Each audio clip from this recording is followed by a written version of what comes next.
Gravando. Neste terceiro e último capítulo sobre o Padre Biapina, nós iremos comentar alguns aspectos de sua vida.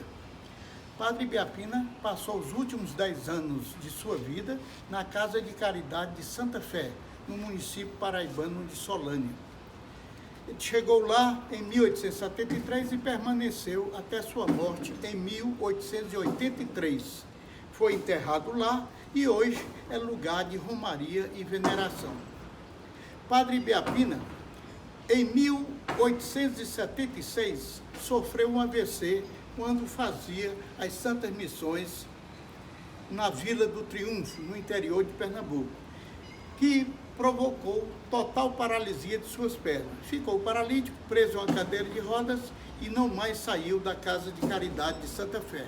De lá, ele ficou administrando as outras casas de caridade, espalhadas no interior do Nordeste, por cartas. Ele gostava muito de ensinar, daí ser chamado Padre Mestre Biapina. E nesse período, nesses 10 anos em que ele ficou na Casa de Caridade de Santa Fé, ele se dedicou com afinco ao ensino da escola do orfanato, auxiliando as irmãs professoras.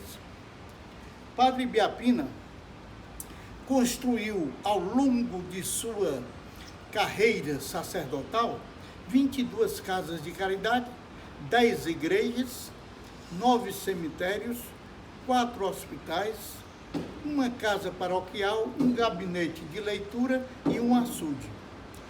E, embora fosse asmático, Padre Biapina tinha muita resistência física.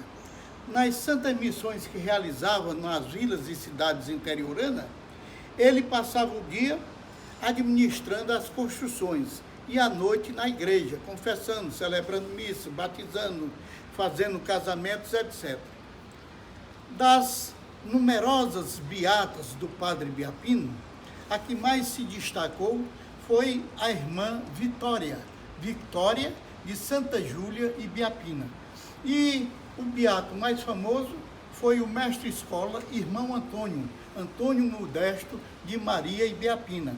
E os dois beatos mais próximos, que passavam o dia ao redor do Padre Biapina, era o beato Inácio, natural da cidade de Açu, no Rio Grande do Norte, e o beato Aurélio, que era natural de Crato. Tem um fato interessante do beato Inácio.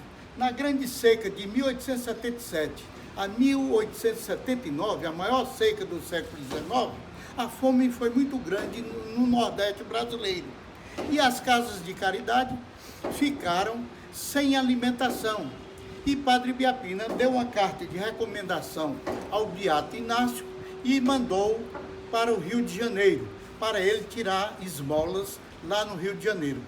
O beato Inácio pegou um vapor e foi para o Rio de Janeiro, com aquele traje típico, cabelo grande, bentos pendurados, descalço, com aquele camisolão azul de beato, com a grande cruz pintada na frente. Aquilo chamou a atenção dos cariocas. E ele rapidamente ficou conhecido e conseguiu arrecadar 22 contos de réis, que deram grande contribuição ao Padre Biapina para alimentar as residentes das casas de caridade e também aos flagelados que para lá se dirigiam à procura de alimento, água, conforto espiritual e remédios. Então, em 1876, quando ele sofreu o AVC, nunca mais saiu da Casa de Caridade de Santa Fé. Padre Biapina introduziu uma maneira de saudação que ainda hoje é usada no interior do Nordeste.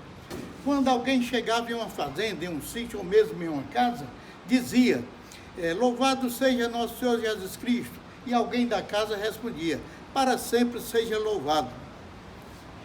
Padre Biapina também reuniu um grande número de pessoas que ele ajudava. Já era muito conhecido na região e a população flagelada, principalmente durante as secas, se dirigia até lá.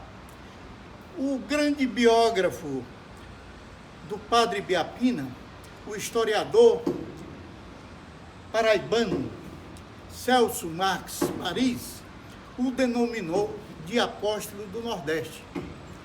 O padre Francisco Sadoc de Araújo, em sua monumental obra sobre o padre Biapina, também o chamou de o peregrino da caridade. O grande sociólogo Gilberto de Melo Freire considerou o padre Biapina como a maior figura da Igreja Católica no Brasil sob a ótica do cristianismo social. Padre Biapina, ele conseguiu ser um missionário diferente. Ele foi um missionário que experimentou, que praticou com excelência a caridade. Um peregrino que evangelizou e transmitiu a fé. Um benfeitor que melhorou a vida dos mais pobres.